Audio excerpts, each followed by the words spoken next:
चलिए अब आज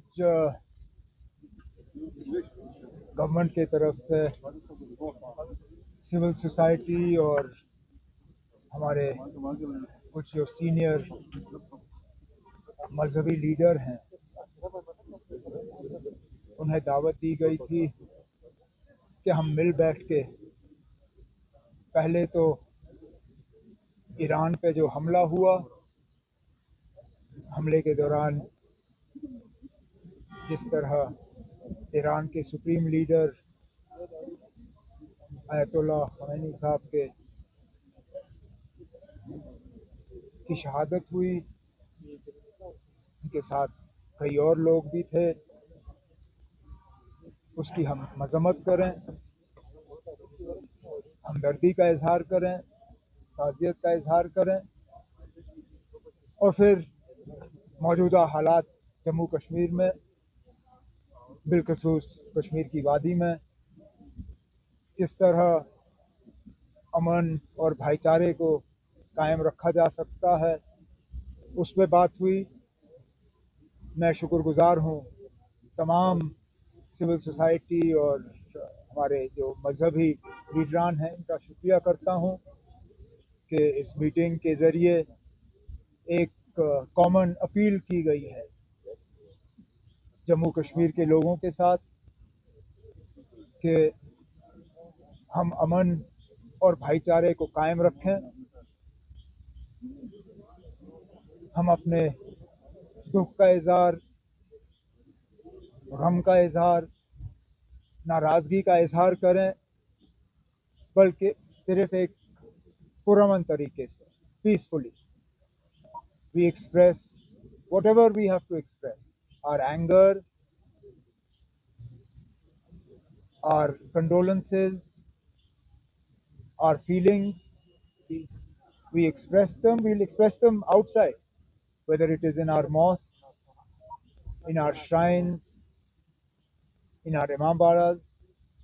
But wherever we express them, we must express them peacefully. That is the appeal that has gone out from all of us, and we hope that that appeal will resonate with all our people in Jammu and Kashmir. Omar साहब, जो Iran में यहाँ बच्चे पढ़ते हैं, उनके parents आज हमसे मिले हैं। वो इतने मायूस थे कि नाम लेना शायद अच्छा नहीं लगेगा, बोला हमें कोई अप्रोच नहीं है, चाहे एलजी साहब से हो, हमारे सीएम साहब से हो।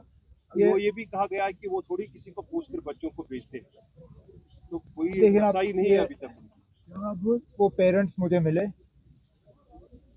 कई सारे पेरेंट्स इस मीटिंग से पहले मुझे मेरे घर पे मिले। काफ़ी जो वहाँ पे स्टूडेंट्स हैं उनको सेफर एरियाज तक हम निकाल पाए हैं। 2 ग्रुप्स ऐसे हैं जिनमें हमें थोड़ा सा हमें तकलीफ हुआ है। एक वो स्टूडेंट्स जो फाइनल ईयर के हैं, जो अस्पतालों में इंटर्नशिप कर रहे हैं, उनमें से कुछ ऐसे स्टूडेंट्स थे जो निकलना नहीं चाहते थे। उन्होंने जब एम्बेसी ने उनको कांटेक्ट किया, उन्होंने कहा कि हम अस्पताल में ठीक है, हम अस्पताल में ही रहेंगे, हम नहीं निकलेंगे। लेकिन कुछ और स्टूडेंट्स हैं जो 4th और 5th ईयर के दरमियान हैं। 1-2 मेडिकल कॉलेजेस के नाम मुझे दिए गए हैं जो मैं गवर्नमेंट ऑफ इंडिया के साथ टेकअप करने वाला हूं। उनके कॉलेजेस ने उनको निकलने नहीं दिया। कॉलेजेस ने स्टूडेंट्स को कहा कि हम आपको जाने नहीं देंगे, अगर आप जाओगे तो ये साल आपका ज़ाया होगा, आपको ये पूरा साल रिपीट करना होगा। जो मुझे लगता है उन बच्चों के साथ जो है बहुत बड़ी नाइंसाफ़ी होगी। मैं अब गवर्नमेंट ऑफ इंडिया के साथ ये टेकअप कर लूँगा। मैं उनसे गुजारिश करूँगा कि वो ईरान की हुकूमत के साथ वाया देयर एम्बेसडर इस चीज़ को टेकअप करें और उन बच्चों को वहाँ से निकलने की इजाज़त दी जाए। जब हालात ठीक होंगे वो बच्चे खुद ब खुद वापस चले जाएंगे, लेकिन उनका ये 1 साल ज़ाया नहीं होना चाहिए। टिकट नहीं मिल रही है, हफ्ते में 1 फ्लाइट है। जब कोई फ्लाइट नहीं होगी, फिलहाल कोई जहाज़ वहाँ चल नहीं रहे हैं, उनको वाया लैंड रूट्स, अब देखना सब चीज़ें हम मीडिया के सामने नहीं ला सकते। आप भरोसा करिए अपने मिनिस्ट्री ऑफ एक्सटर्नल अफेयर्स पे। उन्होंने ये जिम्मेदारी ली है, उन्होंने हमें यकीन दिलाया है via land routes to neighbouring countries, जैसे जैसे मुमकिन होगा वो उनको निकालने का काम करेंगे, लेकिन फिलहाल उनको सेफ जगहों पे रखा गया है। सर, ये जो मीटिंग आज हुई, इसमें स्टेक होल्डर्स जो सिविल सोसाइटी के लोग आपसे मिले, उनकी तरफ से क्या कुछ स्पेसिफिक डिमांड्स रही? अब कुछ गिरफ्तारियां और जो एफआईआर दर्ज हुए हैं पिछले दिनों, उसमें गवर्नमेंट के तरफ से एक सॉफ्ट अप्रोच हो, वो एक गुजारिश की गई। यही गुजारिश की गई है गवर्नमेंट से कि लोगों को बाहर आके एक पीसफुल तरीके से अपने दुख और दर्द का इजहार करने का मौका दिया जाना चाहिए। और बाकी कुछ चीज़ें जो एसेंशियल सप्लाईज को लेके बातें हुई, लेकिन मेन जो दो बातें आई वो एफआईआर्स और गिरफ्तारियों को लेके और पीसफुल जो कंडोलेंस करने का एक मौका मिलना चाहिए। मीडिया पर फिर से प्रेशर है, वो मत दिखाइए, मत दिखाइए। आपके सिटिंग एमपी पर भी एफआईआर हो गया, बाकी पर भी एफआईआर है। अब मैं इंडिविजुअल एफआईआर्स पे यहाँ बात नहीं करूँगा। कलेक्टिवली जो है एफआईआर्स के हवाले से यहाँ मीटिंग में बात हुई है और उसको हम आगे ले जाएंगे। What about the lifting of restrictions? जो 7 तारीख को स्कूल भी बंद है, रिस्ट्रिक्शंस अभी भी है, इसमें तब जैसे जैसे हालात ठीक हो जाएंगे रिस्ट्रिक्शंस हम कम कर लेंगे ना।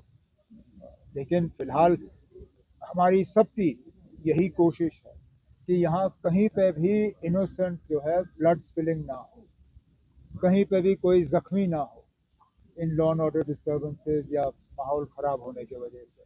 तो हम सबकी ये कोशिश है कि हालात ठीक रहें। इनमें जो सिविल सोसाइटी के तरफ से गवर्नमेंट को ताउन मिला है, मैं इसके लिए जो है सबका शुक्रिया करता हूँ। ओके, ऑलराइट, चलो, थैंक यू।